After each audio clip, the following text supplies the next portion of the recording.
Ekonomi Syariah C, Fakultas Ekonomi dan Bisnis Islam, Institut Agama Islam Negeri Purwokerto. Nah, pada kesempatan kali ini kita akan bahas sedikit tentang perpajakan. Mari simak video berikut ini. Hai, pada pembahasan pertama kita akan mengulas tentang definisi pajak.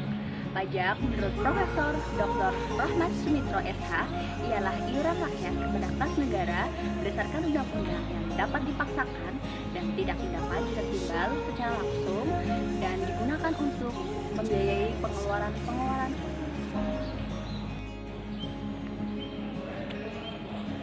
Nah, yang kedua yaitu ada fungsi pajak. Fungsi pajak itu ada dua. Yang pertama, fungsi anggaran atau budgeter. Jadi, pajak itu sebagai salah satu sumber dana pemerintah untuk membiayai pengeluarannya. Yang kedua yaitu fungsi mengatur atau regulasi. Jadi, pajak itu untuk mengatur atau melaksanakan kebijakan pemerintah dalam bidang ekonomi dan sosial. Ya, masuk ke pembahasan yang ketiga yaitu syarat pemungutan pajak. Jadi pajak itu ada 5 syarat.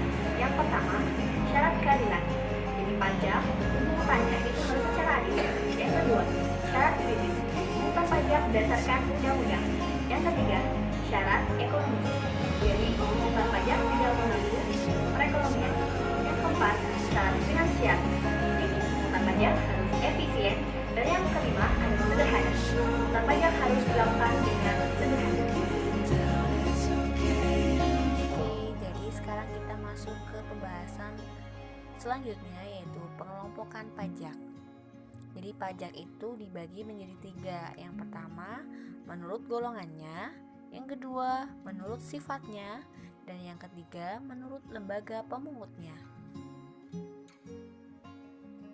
Menurut golongannya itu dibagi menjadi 2. Yang pertama pajak langsung, yaitu pajak yang harus dipikul sendiri oleh wajib pajak dan tidak dapat dibebankan atau dilimpahkan kepada orang lain.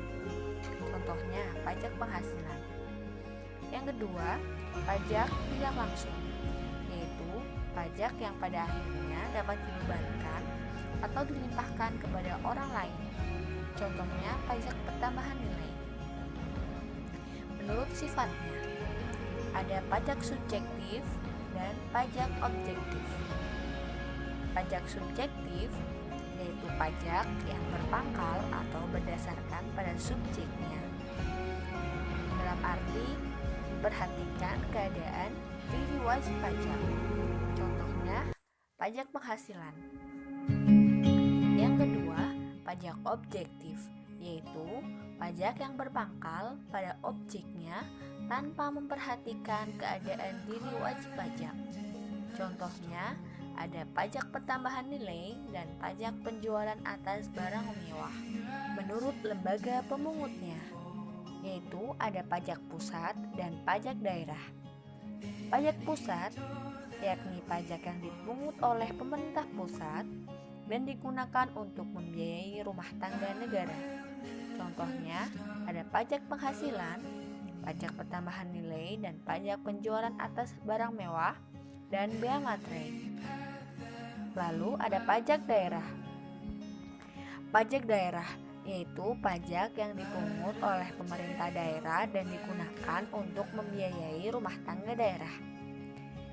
Terdiri dari pajak provinsi dan pajak kabupaten atau kota. Pajak provinsi contohnya pajak kendaraan bermotor dan pajak bahan bakar kendaraan bermotor. Pajak kabupaten atau kota contohnya yakni pajak hotel, pajak restoran, dan pajak hiburan. Nah, gimana teman-teman? Apakah teman-teman semuanya sudah paham apa itu pajak? Jadi sebagai warga negara yang baik kita perlu taat dan wajib membayar pajak. Sampai jumpa di lain waktu. Dadah. Wassalamualaikum warahmatullahi wabarakatuh.